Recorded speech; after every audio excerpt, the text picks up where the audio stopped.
ചരിത്രത്തിൽ ആദ്യമായിട്ടായിരിക്കും ഇങ്ങനെ ഒരു സംഭവം നടക്കുക. ഞാനിങ്ങനെ പണ്ട് കേട്ടിട്ടുണ്ട്, പക്ഷെ ഇങ്ങനെ നടന്മാരെ തമ്മിൽ തല്ലിപ്പിച്ച് അത് ഒരു ഫാബ്രിക്കേറ്റഡ് വാർത്തയാണെന്ന് അറിഞ്ഞിട്ടുണ്ട്. ഇനി എൻ്റെ ഇതിൽ ഏറ്റവും വലിയ സങ്കടകരമായ കാര്യം എന്ന് വെച്ചാൽ ഇതിൽ എൻ്റെ ഒരുപാട് സുഹൃത്തുക്കൾക്ക് ഇത് ടൊവിനോ മാറ്റർ വളരെയധികം ഫേക്ക് ആണെന്ന് അറിയാം. എല്ലാവർക്കും അറിയാം, ഇതിൽ ഇൻവോൾവ് ആയ എല്ലാവർക്കും അറിയാം. ആരും അത് സമ്മതിക്കുന്നില്ല. ബിക്കോസ് അത് എന്നോടുള്ള വൈരാഗ്യം ഇയാളുടെ മാറ്ററിൽ അത് ഉപയോഗിച്ചത്. എനിക്ക് അതിൻ്റെ റീസൺസ് കേട്ടിട്ട് നിങ്ങളുമായിട്ട് പങ്കുവയ്ക്കാൻ പോലുള്ള മാറ്റർ പോലും അല്ല എന്നാണ് ഞാൻ വിശ്വസിക്കുന്നത്. ഞാൻ ആ ഡിഗ്നിറ്റി മെയിൻറ്റെയിൻ ചെയ്യുന്നത് ഇൻഡിവിജ്വൽ. ബിക്കോസ് ഒരു സിനിമ നടൻ എന്നതിൽ ഞാൻ എൻ്റെ വ്യക്തി ജീവിതത്തിൽ നടക്കുന്ന കാര്യങ്ങൾ അന്വേഷിക്കാൻ എൻ്റെ അച്ഛനും ഇപ്പോൾ ജീവിച്ചിരിക്കുന്നുണ്ട്. അവരില്ലാത്ത സമയത്ത് നമുക്ക് ആലോചിക്കാം. അല്ലെങ്കിൽ അല്ലാത്ത കാര്യങ്ങളിൽ പിന്നെ ഉണ്ണി പറഞ്ഞിട്ട് അത് ചെയ്തു പറയുന്നത് വളരെ റോങ് ആയ കാര്യങ്ങളാണ്. എൻ്റെ പ്രൊഫഷണൽ ലൈഫിൽ നടക്കുന്ന കാര്യങ്ങളെക്കുറിച്ച് ഒരു ബോധവും ഇല്ല, ഒരു ഐഡിയ ഇല്ല എന്ന് പറയുമ്പോൾ തന്നെ ഞാൻ പറയുന്നു അയാൾ ഒരു മാനേജർ കപ്പാസിറ്റിയിൽ നിൽക്കുന്ന ഒരാളല്ലാത്തതുകൊണ്ടാണ്. ഞാൻ വർഷത്തിൽ 5 പടം ചെയ്യുന്ന ആളല്ല. എനിക്ക് എൻ്റെ ഇഷ്ടത്തിന് ഞാൻ ആഗ്രഹിക്കുന്ന പോലെ സിനിമകൾ ചെയ്യാനുള്ള സ്പേസ് ആയതുകൊണ്ട് ഞാൻ എൻ്റെ സമയം എടുത്തിട്ട് ഞാൻ ഇതൊക്കെ സമയം അനുസരിച്ച് ഞാൻ നിങ്ങളുമായിട്ട് പങ്കുവയ്ക്കും. ഒരു സിനിമയ്ക്ക് അതിൻ്റെതായ സമയമുണ്ട്, റിലീസിന് സമയമുണ്ട്. ഞാൻ ചെയ്യാൻ പോകുന്ന സിനിമകൾ എന്താണെന്ന് ഞാൻ നിങ്ങളുമായിട്ട് പങ്കുവയ്ച്ചില്ലെങ്കിൽ ഞാൻ ആരുമായിട്ട് പങ്കുവയ്ക്കുന്നതാണ് ഞാൻ ചിന്തിക്കുന്നത്. So I really feel that എനിക്ക് ഞാൻ പറയേണ്ട എല്ലാ കാര്യങ്ങളും കവർ ചെയ്തതെന്ന്. പിന്നെ വധഭീഷണി തൊട്ട് പെണ്ണ് കേസ് തൊട്ട് അതുപോലെ തന്നെ ഈ തമ്മിൽ ഇങ്ങനത്തെ കുറേ ഇഷ്യൂസാണ് ഫോൺ കോളിൽ എനിക്ക് വന്നത്. ഈ കാര്യങ്ങൾ അത്രയും സീരിയസ് ആയതുകൊണ്ടാണ് ഞാൻ പറഞ്ഞ പോലെ DGPക്കും ADGPക്കും അയച്ചു കൊടുത്തത്. നാളെ മറ്റന്നാൾ ഏതെങ്കിലും പെണ്ണ് കേസ് വന്നു കഴിഞ്ഞാൽ ഞാൻ പിന്നെ വന്നിരിക്കും.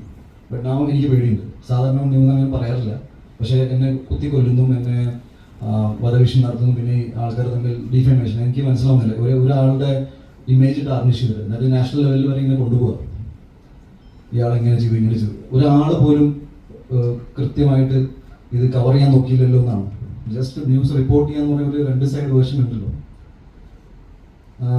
വേറെ ഒന്നുമില്ല, ഇത്രയേ ഉള്ളൂ. നിങ്ങൾക്ക് ഞാൻ ഈ പറഞ്ഞ ഏത് കാര്യത്തിലും എവിടെ വേണമെങ്കിലും ക്രോസ് ചെയ്യാം. മേ ബി ഫെഫ്കയുടെ മെമ്പർഷിപ്പിന് വേണ്ടിയിട്ട് ഈ ഇഷ്യൂ തുടങ്ങിയ സമയത്ത് എനിക്ക് തോന്നുവാണെങ്കിലും ഒരു 4 ദിവസത്തിന് മുന്നേ പുള്ളി ആപ്ലിക്കേഷൻ കൊടുത്ത് കാണും, പുള്ളിയുടെ ഒരു സെറ്റപ്പ് വെച്ചിട്ട്.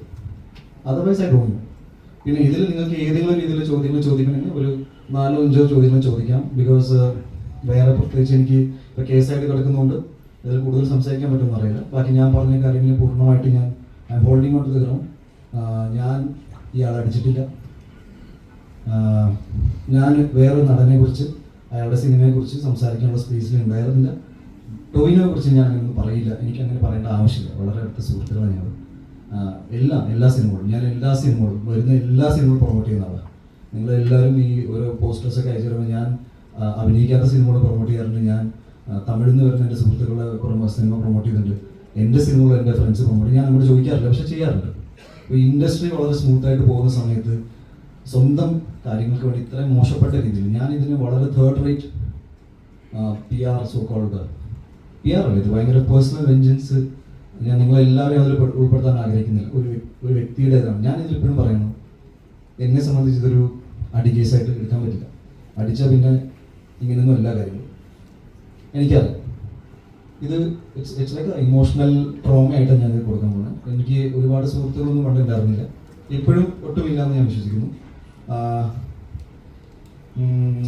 ഞാൻ ഈ മലയാള സിനിമകൾ ചെയ്തുകൊണ്ട് പോകുന്ന ഒരാളാണ്. അതിലിപ്പോൾ ഭയങ്കരമായ ഒരു ഒന്നുമില്ല. എല്ലാവരെയും പോലെ സ്ട്രഗിൾ ചെയ്ത് വന്നു. ഞാൻ ഒരിക്കലും എൻ്റെ സ്ട്രഗിൾ സ്റ്റോറീസ് പറഞ്ഞിട്ട് സിമ്പതി മേടിക്കുന്ന ആളുമില്ല. ഏതെങ്കിലും പെർട്ടിക്കുലർ പോയിന്റിൽ കുറച്ചുകൂടി ഇമോഷണൽ ആയിട്ട് ആരെങ്കിലും എന്തെങ്കിലും ചോദിച്ചു കഴിഞ്ഞാൽ എൻ്റെ പേഴ്സണൽ ജീവിതത്തിൽ ചില കാര്യങ്ങൾ ഞാൻ പറഞ്ഞു പോയിട്ടുണ്ട്. അല്ലാതെ ഞാനിങ്ങനെ ഇരുന്ന് ഞാൻ അവിടുന്ന് ഗുജറാത്തിന് വണ്ടി കയറി വന്നു എന്ന് പറയുന്നത് എനിക്കിഷ്ടമല്ല. ഒരു വ്യക്തിയുടെ ജീവിതത്തിൽ പല സ്ട്രഗിൾസ് ഉണ്ടാവും. എൻ്റെ കുറച്ച് ഡിഫറെൻറ്റ് കൈൻഡ് ഓഫ് ലൈഫാണ് ഞാൻ വിശ്വസിക്കുന്നു. ഇന്ന് സുഹൃത്തുക്കളില്ല. പറഞ്ഞു കേട്ടിട്ടുണ്ട് സിനിമകൾ അങ്ങനെ സുഹൃത്തുക്കൾ ഉണ്ടാവാറില്ല. എന്നെ സംബന്ധിച്ച് അത് സിനിമയിൽ നിന്ന് പോയ സുഹൃത്തല്ല, വ്യക്തി ജീവിതത്തിൽ നിന്ന് പോയ സുഹൃത്തുക്കളാണ്.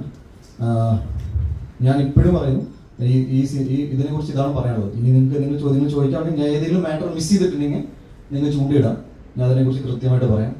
ഇത് ക്രോസ് ചെക്ക് ചെയ്യാൻ നിങ്ങൾക്ക് അമ്മ അസോസിയേഷനിൽ വിളിക്കാം, ഫെഫ്റ്റിയിൽ വിളിക്കാം, ഞാൻ ഇവിടെ തന്നെ ഇരിക്കുന്നുണ്ട്. നിങ്ങൾക്ക് ചോദ്യങ്ങളില്ലെങ്കിൽ വേണമെങ്കിൽ ഫോൺ കോൾ അറ്റൻഡ് ചെയ്തിട്ട് പോകാം. ബിക്കോസ് ഞാനിത് ആദ്യത്തെ അവസാനത്തെ ഇൻ്റർവ്യൂ ആയിട്ടാണ് കാണുന്നത്. ഈ മാറ്ററിനെ കുറിച്ച് ഇത് വളരെ സില്ലി ആയിട്ടാണ് ഞാൻ ഇതിനെ എടുക്കാൻ പോകുന്നത്. എന്നെ ഞാനാക്കി മാറ്റിയത് കേരളത്തിലെ സമൂഹത്തിലെ ജനങ്ങളാണ്. എൻ്റെ സിനിമകൾ വിജയിക്കുന്നതിൻ്റെ ഒറ്റ കാരണം സിനിമ ഇഷ്ടപ്പെടുന്ന ആൾക്കാർ സിനിമ കണ്ട് കൈയടിച്ചുകൊണ്ട് മാത്രമാണ്. എനിക്ക് ലോബിയില്ല, എനിക്ക് ഗോഡ് ഫാദർ ഇല്ല, ഒന്നുമില്ല. ഞാൻ ഉണ്ണിമൂന്നൻ ഫിലിംസിൻ്റെ ബാനറിൽ സിനിമ ഇറക്കുമ്പോൾ കഷ്ടപ്പെട്ട് പണിയെടുത്ത് സിനിമ ഇറക്കുന്ന ഒരാളാണ്. നിങ്ങളിൽ ഒരുപാട് പേര് ഇവിടെ സിനിമയിൽ കയറാൻ ആഗ്രഹിക്കുന്നുണ്ടാവും. നിങ്ങൾക്ക് ഒരാൾക്കും എൻ്റെ ഒരു അവസ്ഥ വരാതിരിക്കട്ടെ. ബിക്കോസ് ഇങ്ങനെയൊന്നുമല്ല നിങ്ങളുടെ എനർജി പോകേണ്ടത്. എൻ്റെ വ്യക്തി ജീവിതത്തിൽ തന്നെ എൻ്റെ ഒരുപാട് ടൈം ഈ ആവശ്യമില്ലാത്ത പ്രശ്നങ്ങൾ സോൾവ് ചെയ്ത് പോയിട്ട് ഒരുപാട് പോയിട്ടുണ്ട്. ഞാൻ എങ്ങനെയെങ്കിലും ഞാൻ കുറച്ച് അംബീഷ്യസ് ആണ്. എൻ്റെ വർക്കിംഗ് സ്റ്റൈൽ കുറച്ച് അഗ്രസീവ് ആണ്. അഗ്രസീവ് എന്ന് പറഞ്ഞാൽ എൻ്റെ the way I work is aggressive. ഞാൻ ആൾക്കാരോട് അഗ്രസീവ് അല്ല. എൻ്റെ കൂടെ ആളില്ല എന്ന് പറഞ്ഞു. അരുൺ, ഇത് അരുണാണ്. ജസ്റ്റ് പറയാം, എത്ര വർഷമായി? കഴിഞ്ഞ 10 വർഷമായിട്ട് എൻ്റെ കൂടെ എൻ്റെ എല്ലാ സിനിമകളിലും എൻ്റെ കൂടെ വർക്ക് ചെയ്യുന്ന ഒരാളാണ് അരുൺ നായർ. അരുണിനെ നിങ്ങൾക്ക് പരിചയമുണ്ടാവില്ല, ബിക്കോസ് നിങ്ങളെ പോലെ പോപ്പുലറായിട്ട് ഇവിടെ എറണാകുളം ഭാഗത്ത് താമസം ഇല്ലാത്തത് കൊണ്ട് നിങ്ങളുടെ വീഡിയോസിൽ മുഖം കാണിക്കുന്നില്ല. സോഷ്യൽ മീഡിയയിൽ വരാത്ത ആൾക്കാർ എൻ്റെ കുടുംബത്തിൻ്റെ ജീവിതത്തിൽ ഇല്ല എന്ന് പറയുന്നത് തെറ്റാണ്. നിങ്ങളുടെ വീഡിയോസിൽ പെടുന്ന ആൾക്കാർ ഇവിടെ എറണാകുളത്ത് താമസിക്കുന്ന ആരാണെങ്കിലും വീഡിയോസിൽ പെടും. എൻ്റെ അച്ഛനമ്മ ഒറ്റപ്പാട് എന്ന് വെച്ചാൽ അവർ വീഡിയോസിൽ വരാത്തതുകൊണ്ട് എനിക്ക് അച്ഛനമ്മ ഇല്ലാതെ പറയണം. മനസ്സിലായോ? എറണാകുളം എന്ന് പറഞ്ഞാൽ എൻ്റെ ജീവിതമല്ല. എറണാകുളത്തിൽ സിനിമകൾ നടക്കുന്നുണ്ട്, അതുകൊണ്ട് ചില പരിപാടികളിൽ ഇങ്ങോട്ട് ആൾക്കാൾ ആവശ്യപ്പെടും. ഞാൻ വന്നോട്ടെ എന്ന് പറഞ്ഞാൽ ഞാൻ എല്ലാവരും ഭയങ്കര വെൽക്കമിങ് ആയിട്ട് എടുക്കുന്ന ആളാണ്. ഞാൻ വേറെ ഒന്നും മിസ്സാക്കിയിട്ടില്ല എന്ന് വിചാരിക്കുന്നു. ചോദ്യം കാണാം.